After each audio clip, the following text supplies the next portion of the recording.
lama soo qaado tiimamkeena guule ma soo hoyaan marar badan oo su'aalo la iga weydiiyo idaacadaha waxaa la yidhi maxaa ku dhacay meeshaasay ku cayaareen dhiirigelin ma helin dhiirigelinta dadka Soomaaliyeed laga rabaa oo meelahaas jooga ama kuwa gudaha jooga markasta in ay isku diyaariyaan ay ka qayb qaataan oo ay u taagnaadaan moral support inay siiyaan tiimamkooda magaca qaranka Soomaaliyeed ugu cayaaraya duruufta aan ku suganay waa ogtihiin hadda gudoomiyaha wuxuu ka dhawaajiyay dawladaha qaar inaan meeshan soo gaarayno wali ma dareensana annagoo taabsiinay oo tusnay ayaysan wali laqi karin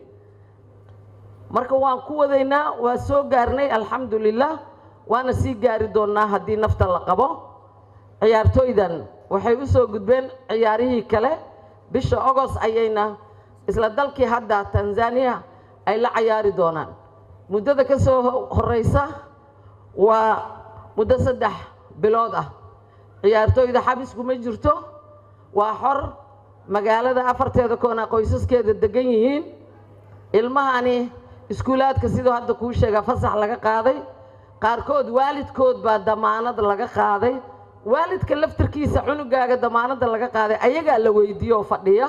ma aabba la weydiinayo ma hooyada kii hooyadii sheega kii aabbihiis sheega sidaas loo weydiinayay maanta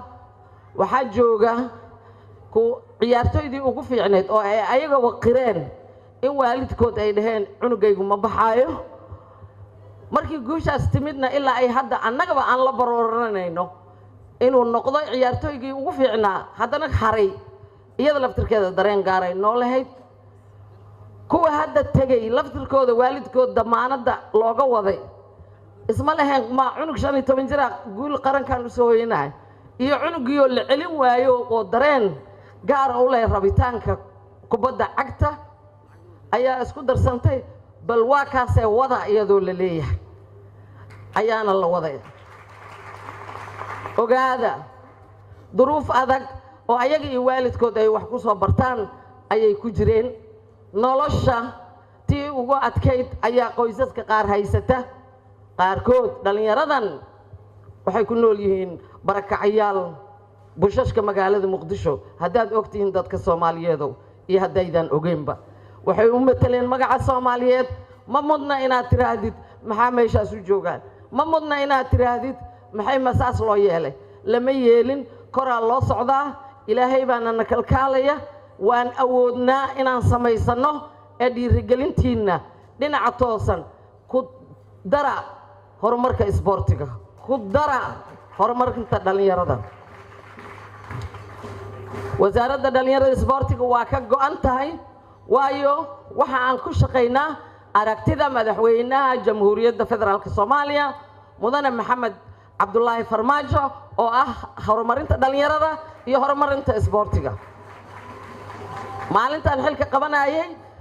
taasuu ii sheegay inay tahay fishinkeyga aragtidayda ayaa ah dhalinyarada iyo isboortiga waan aqbalay waan ku shaqeynaynaa sidaas daraadeed barnaamijka xukuumadda ra'iisul wasaare Xasan Cali Qayrana taasaa sal u ah aragtida madaxweynaha qorshe howleedka wasaaradana taasoo ka soo baxay maanta Soomaaliya marka wasaaradaha iyo dawlad goboleedyada gobolka Banaadir la sameeyo qorshaha wasaaradani ku howlgasho wasaaradda dhalinyarada isboortiga xukuumadda jamhuuriyadda federaalka Soomaaliya waa wasaaradda kaliya ee la leh joint work plan qorshe howleed midaysan wasaaradaha dalka oo dhan oo aan ku howlgalno ma dhicin mana jirto nimcada hadii ilaahay ku siiyo waa lagu xamdiyaa horumarka hadii ilaahay ku gaarsiiyo waa lagu xamdiyaa mujtamaceena boqolkiiba 75 waa dhalinyaro qaranka dunida ugu dhalinyar ayaa naloo aqoonsan yahay inaan nahay waalid baad u tihiin walaalaad u tihiin idinka ah dhalinyaro idinka leh han waxaana dawladdan idin leedahay waxaad tihiin milkiilayaasha dalka sida uu ku dhawaaqay ra'iisul wasaare Xasan Cali Qayre billaahi calaykum aan ka wada faa'iideysano aanu ogolaano dhalinyaradeenna aanu wifin mustaqbalkooda 30 sano ayaa indhaha laga xiray 30 sano ayaa dariiqa laga leexiyay 30 sano ayaa wax kale loogu baaqay maanta waxaan mustaqbalka ayahooda ahayn وما هيسو دولة مدحوين محمد عبد الله فرماجو iyo xukuumadda ra'iisul wasaare xasan cali khayre taasaan isku ognahay taasaan ku wada shaqaynaynaa wixii daantaas daadka qaado wixii daantaasna daadka qaado wabillahi tawfiiq wa ma santiin sidi ali wiikay